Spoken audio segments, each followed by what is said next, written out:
નમસ્કાર મિત્રો, આજે હું ખૂબ જ ભારે હૃદય સાથે તમારી સાથે વાત કરવા આવ્યો છું.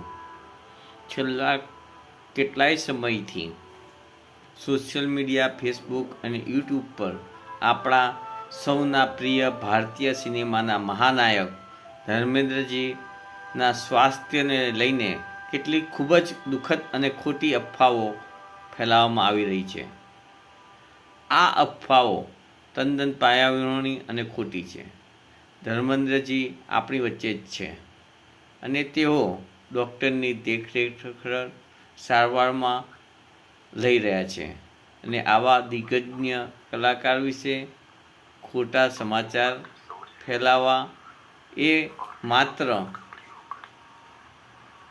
તેમનું અપમાન જ નહીં, પરંતુ તેમના કરોડો ચાહકો અને તેમના પરિવાર પણ અપમાન કહેવાય.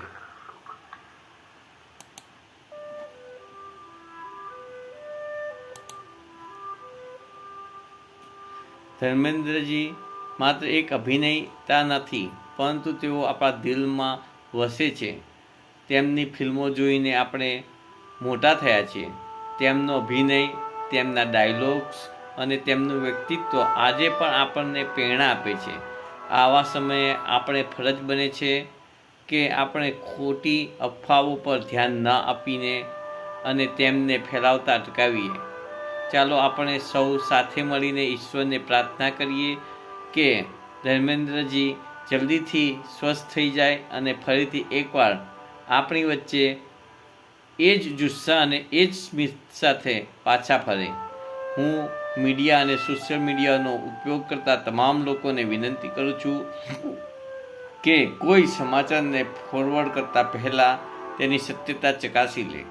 ધર્મેન્દ્રજી, તમે જલ્દી સ્વસ્થ થાઓ તેવી જ અમોને પ્રભુને પ્રાર્થના છે અને અમારા પ્રાર્થના કરતા રહીશું જ્યાં સુધી તમે પાછા ઘરે સ્વસ્થ થઈ જુસ્સા સાથે અમારી સામે એક નવો જ ડાયલોગ ના આપો ત્યાં સુધી. અમારી પ્રાર્થના સતત તમારી સાથે જ રહેશે.